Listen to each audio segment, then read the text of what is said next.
Sa Kaugnay Way of Life, Pamilyang Kaugnay Proud, tampok ang company commander ng Guardian Troopers na nagsisilbing inspirasyon sa liderato at serbisyo sa bayan.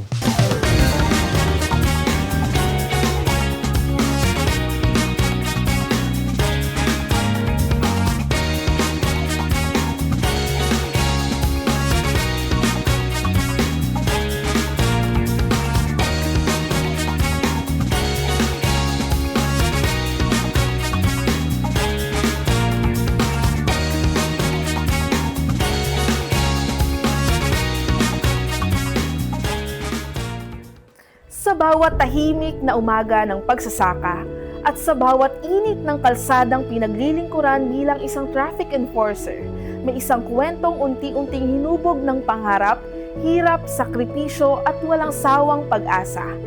Sa likod ng simpleng pamumuhay, may pusong hindi kailanman sumuko sa pangarap na makapaglingkod ng mas malawak at makapag-ambag sa bayan. Ito ang kwento ng isang taong pinanday ng karanasan at ngayon ay patuloy na naglalakbay patungo sa mas mataas na antas ng paglilingkod.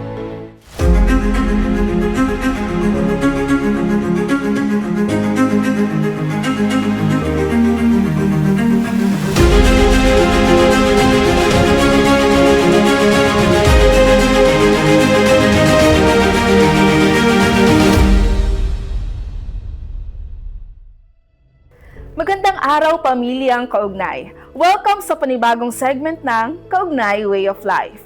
Kilalanin natin ang kwento ng sipag at tagumpay mula sa pagiging magsasaka at traffic enforcer tungo sa makabuluhang pamumuno bilang isang lingkod bayan.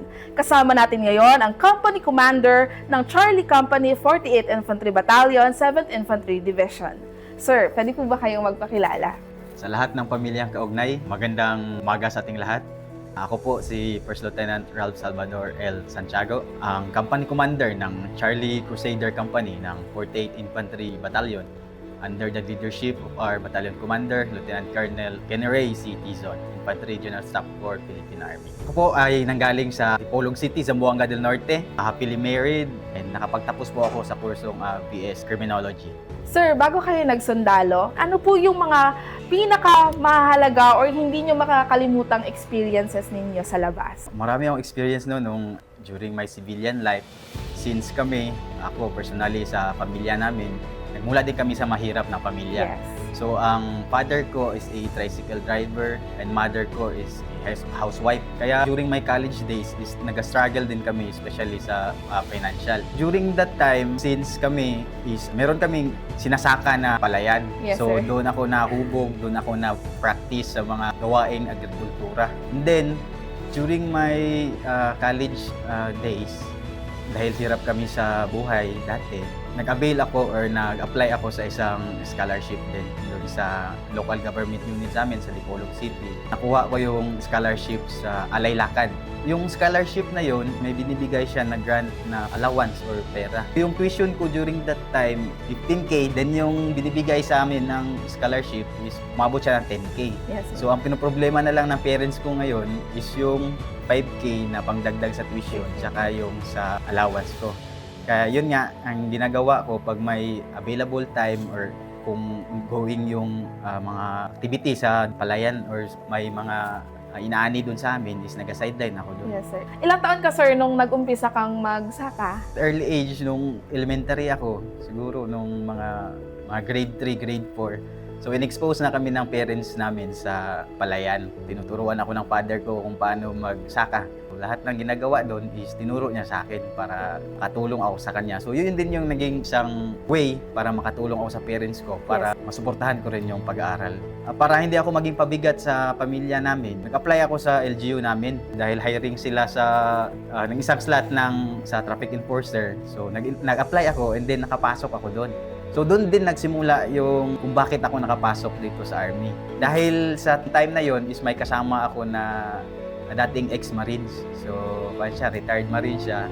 So siya yung nag-guide sa akin, siya yung palagi ko siyang kausap, siya yung nagsasabi sa akin na bakit hindi daw ako mag-apply sa Army.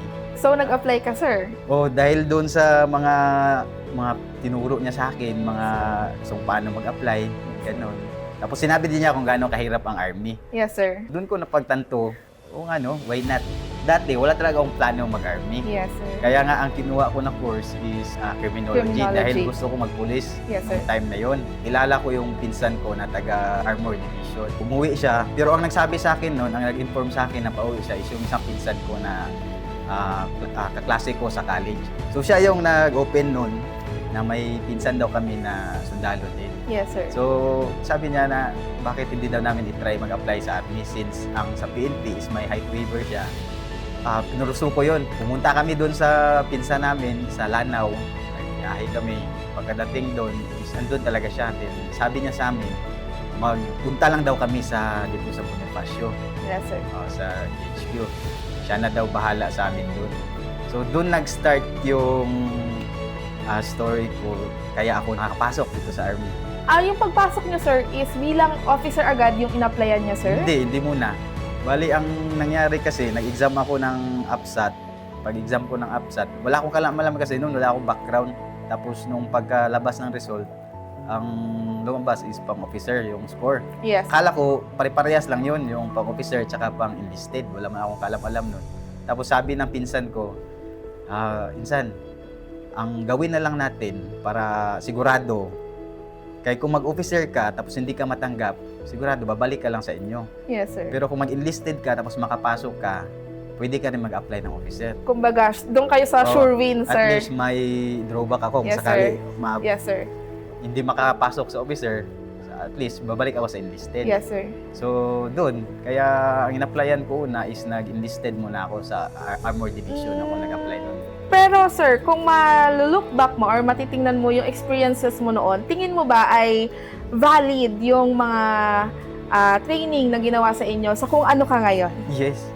Kuwan talaga siya. Maganda ang training dati. So, although mahigpit siya, pero ang binibuild doon is yung disiplina mo. Disiplina. Kung paano ka mag-adapt pagdating sa field.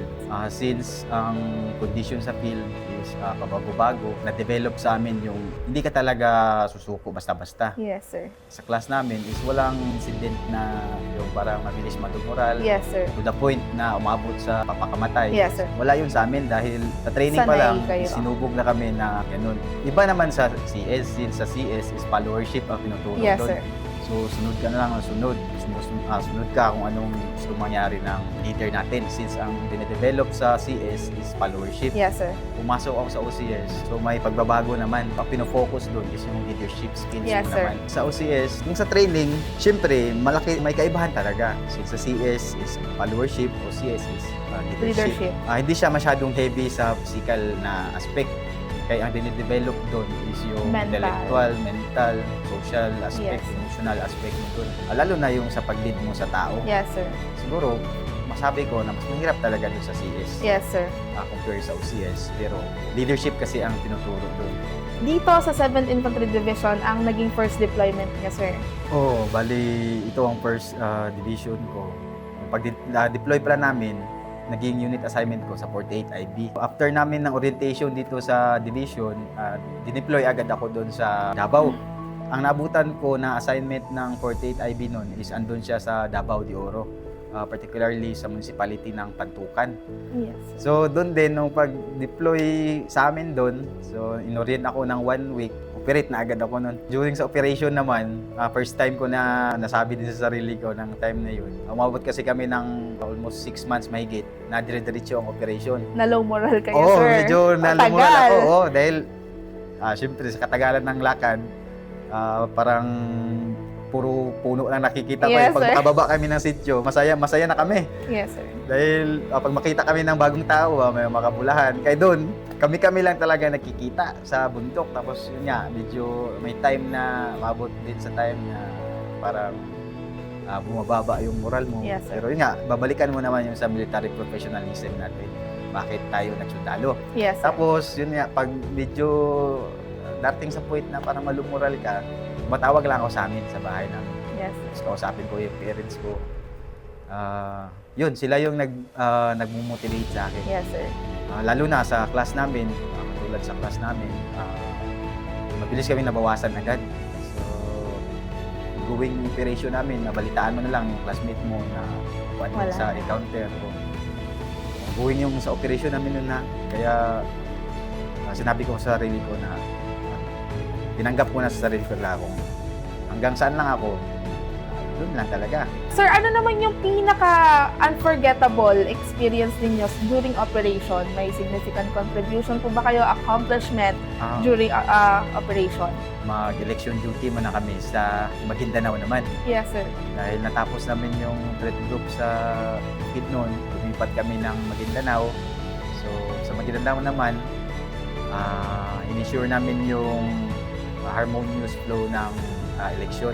And, yung safety ng mga boboto, saka ma-execute yung election doon. Since yung Maguindanao is pag-election, siya talaga yung pinakamagulo. Napakagulo. Oo.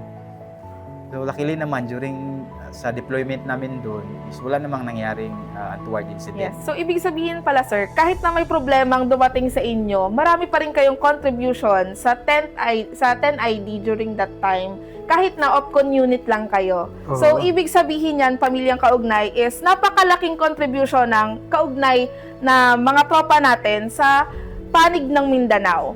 Sir, ngayon ay First Lieutenant na kayo at Company Commander ng Charlie Company. At masasabi natin, sir, na kayo ay hinubog na ng panahon at pinagtibay ng pagkakataon. Tama ba, sir? Tama. Ngayon, sir, bilang isang Company Commander, kumusta ang experience ninyo, sir? So, bilang isang company commander naman, medyo malaki din yung transition niya from platoon leader. Ang hinawakan mo lang is isang platoon or mga tropa na iilan. So, nung naging company commander naman ako, naging challenge din sa akin kung paano dadalhin yung tropa since ang dadalhin mo na is buong company na. So, ikaw na yung bahala kung paano mo ayusin ang kumpanya mo, paano mo palakarin, paano yung magiging rotation nila, sa moral nila. So, yun yung sa tingin ko na pinaka challenging pag ikaw yung magiging company commander. Ngayong marinig na natin ang kwento ni First Lieutenant Santiago, dumako naman tayo sa pinaka nakaka-excite na part ng Kaugnay Way of Life, ang fast talk. Ready ka na ba, sir? Ready na. Sir, mahigpit o mabait? Hindi tayo mabait. Trabaho o pamilya? Both. Umaga o gabi? Gabi? Kape o gatas? Okay. Field o opisina? Field. Plano o aksyon? Plano, tapos susunod yung action. Lead by example o lead by command? Lead by example. Sir, maraming salamat sa pagpapaunlak ng isang interview na ito dito sa Kaugnay Way of Life. Ngayon naman, sir, baka may gusto kayong sabihin sa inyong pamilya at sa ating mga kaugnay na nanonood. Gusto ko lang sabihin sa aking pamilya, lalo na sa aking asawa, kay Angelica Bravo Santiago. So, gusto ko lang magpasalamat sa kanya sa support na binibigay niya sa akin, sa lahat ng gusto kong or hinahangad sa karir ko, kung anong gusto naming mangyari sa pamilya namin, is andyan siya na nakasuporta sa akin. So, sa aking asawa, maraming salamat, and lalo na sa aking pamilya, sa parents ko, sa mother tsaka father ko, maraming salamat sa kanila, lalo na sa suporta at pagpapalaki sa akin kung ano ako ngayon. Sa ating pamilyang kaugnay naman, para sa ating pamilyang kaugnay, naway isabuhay natin ang pagiging isang kaugnay na may malasakit sa isa't isa, pagmamahal sa isa't isa, at sama-samang umuunlad. So, mabuhay ang pamilyang kaugnay, mabuhay ang Philippine Army. Ako po si First Lieutenant Ralph Salvador L. Santiago, ang Company Commander ng Charlie Crusader Company ng 48th Infantry Battalion. At ito ang aking kaugnay way of life. Sa dulo ng kwento, mapapatunayan natin na ang tagumpay ay hindi minamadali. Ito ay pinagpapawisan, pinaghihirapan at pinapatunayan sa paglipas ng panahon. Mula sa pagsasaka at pagiging traffic enforcer, umangat siya hindi lang sa posisyon, kundi sa mas malalim na diwa ng paglilingkod. Ito ang paalala na ang bawat pinagmulan ay maaaring magsimula ng isang makabuluhang pag-asa para sa sarili at para sa bayan. Muli, ako si Mariz Dalpitran at ito ang Kaugnay Way of Life.